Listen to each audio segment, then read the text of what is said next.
മുൻപിലും പിൻപിലും കാവലായി നിന്നു നീ മുൻപിൽ നടക്കേണമേ.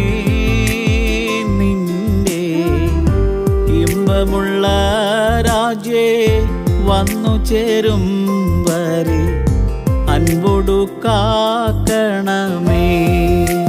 നിന്റെ ഇമ്പമുള്ള രാജ്യേ വന്നു ചേരും വരെ അൻപൊടു കാക്കണമേ.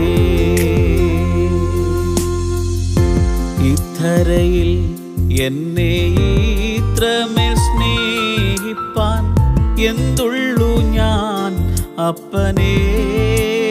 നിന്റെ ഉദ്ധാരണത്തെ ഞാൻ ഓർത്തു ദിനം പ്രതി സന്തോഷിക്കും അത്യന്തം.